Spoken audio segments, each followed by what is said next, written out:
Let's move on to the one late game. Bowling Green Falcons at the Toledo Rockets. Toledo, Ohio, 62 Fahrenheit clear, 12 miles per hour. Bowling Green looking to improve after a ugly season, 3-9 last year.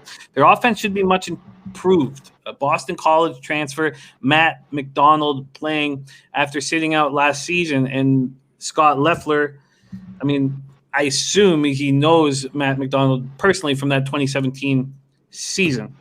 And Scott Leffler, his first year on the job was ugly. Let's not get past it. It was very, very ugly. 35 points per game.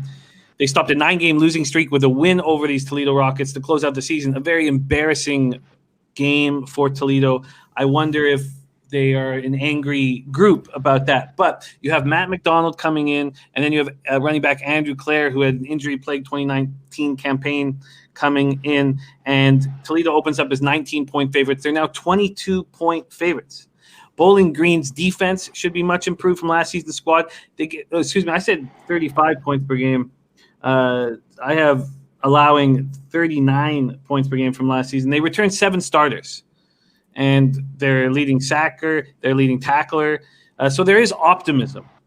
Toledo got off to a great start last year and then just completely fell off. They returned 18 starters to their team.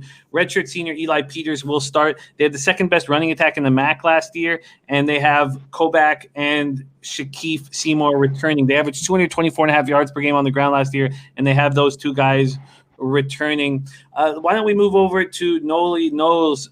Bowling Green Falcons, Toledo Rockets. Why don't you get us started?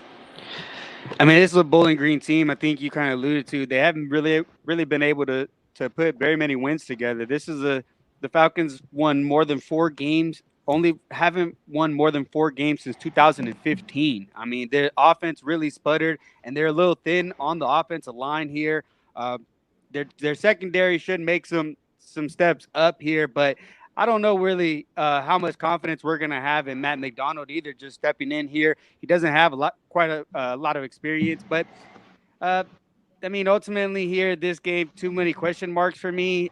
Toledo, the way they fell off last year was huge. 0-6 their last 6 games on the road. The Falcons 0-7 ATS as last 7 games of underdogs. I mean, I don't really like either one of these teams, but Bowling Green keeps struggling, so I guess I would lean towards Toledo, but I don't like this game at all. John Ryan, I think that there has to be some optimism. I mean, I used that word in the opening with Bowling Green here. I wish Toledo beat them by 3 scores in that last game of the year, and then I could comfortably back Bowling Green at 22-point dogs. Maybe I should just stay off of it, but I expect to see an improved Bowling Green squad, and I think that people are remembering fresh how bad they were last year, and that's why this has moved to 22. Why don't you take it away, John? Bowling Green, Toledo Rockets. Well, that's very accurate, Jimmy. The betting public, as we know, loves favorites, especially ones where it looks like Vegas is giving them a gift.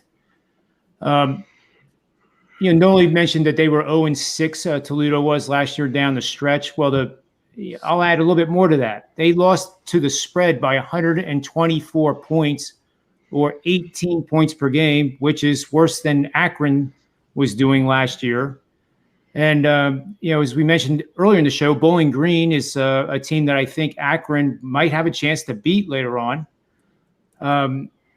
So it's hard not to like this favorite. The problem is, you have these crazy games in the MAC, and then you have it dominated. You're winning by 14 with 4 minutes to go, and all of a sudden something happens, and Bowling Green gets the backdoor cover by the hook.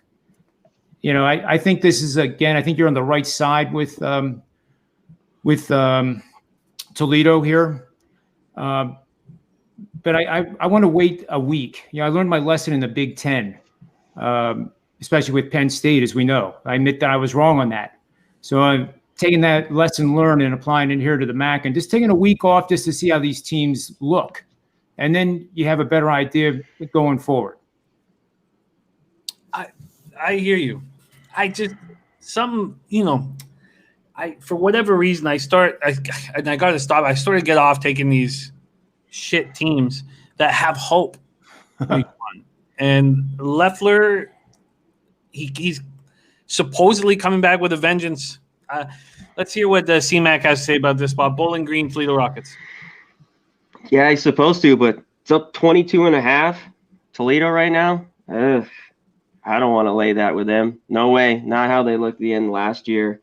And I know, like Nola, you said 0-7. Their last 7 games is a road underdog, 10 or more. And Toledo's 5-1. Their last 6 games is a home favorite or 10 or more. So, I mean, it's all showing that. But I'd still lean Bowling Green. I'd take the 22. It's all about McDonald, how he plays, I think. Can they throw the ball? Because I think they can run it a little bit on Toledo. Can he pass it? At least have a decent day, and I think they'd cover it. So if I had to, I'd take the points here.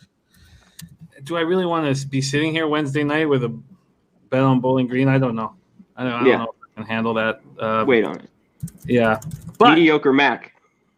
But if this might be a chance to bet, like put 50% of your bet down, and then if Toledo comes out of the chute and gets up 14-0, then add another 15-20% using the live bet, and you can scale in, and who knows what kind of average line you get. You could end up with 26-27. Absolutely. No, it's a good point. It's a good game to do that. There is Wednesday's Maction. A Gooby 72 liking the over. There is Wednesday's Maction.